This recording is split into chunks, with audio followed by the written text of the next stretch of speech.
For some much-needed perspective on what is going on in Washington, we're joined by Gabriel Debenedetti, a national political reporter at Politico. Gabe, good morning. Good morning. Setting aside the editorial practices of Time magazine for the moment, let's start with the Michael Flynn news. The White House says they're not concerned. How nervous do you think they are about the fact that Mr. Flynn may be cooperating with special prosecutors? Well, let's be clear. They're certainly not concerned. They're very worried about this. This has been a very real possibility for a long time. But the real worry here is that he could be cooperating and therefore implicating someone higher up the food chain. There aren't that many people higher up the food chain than him. The question is what this is actually going to mean. But what the White House is saying is that he's talking to them about a plea deal, and that's been long expected. So it remains to be seen what this is actually going to mean. But the White House is definitely nervous. The practices of Mueller tell us that he's likely going for a bigger fish here if he's looking to strike a deal with Flynn. Is that the understanding? Yeah, that's absolutely what a lot of folks are expecting right now. The question is who that bigger fish would be. There's, of course, the president, the vice president, Jared Kushner, Donald Trump Jr., but we shouldn't speculate too much about this because we don't yet know what Mueller is really asking Flynn and what Flynn is willing to talk about here because, of course, there are a lot of issues on the table. But ever since the Manafort indictments of a few weeks ago, the White House has really been on edge, and it remains to be seen what they're going to be able to do. Go ahead. Gabe, do you have a sense of the timeline that we are working on here in terms of this special investigation? Well, no. And the White House used to say this was all going to be done by Thanksgiving 2017, which, of course, did not happen. That is passed. That has passed. So this is a real headache for the White House because they've been saying, well, this will be over soon. They're wrapping up.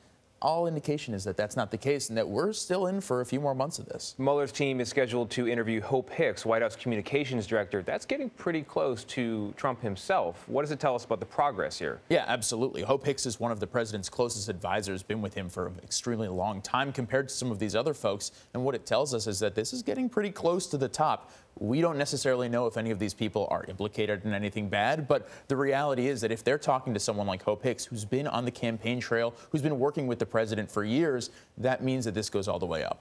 In the meantime, the Trump administration and Republicans in Congress would very much like to see tax reform pass. They have set a deadline for themselves, the end of this year. How likely is it that they will meet that deadline? Well, I'm going to hedge a little bit because this year has had more twists and turns than anything we've ever seen before.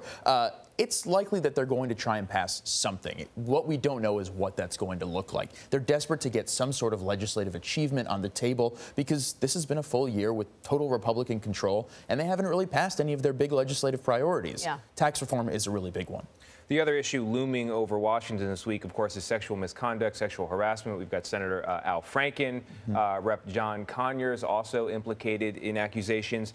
What is this moving us toward? Are there going to be reforms, a change in the culture? Yeah, the real answer is that there's going to be a reckoning on Capitol Hill, and just about everyone understands this now. The question is both when and what is it going to look like. There are definitely going to be reforms in the reporting process on Capitol Hill. We've already seen some suggestions that that's happening, and there is a lot of chatter about many more names coming up of people who have been involved in this kind of behavior.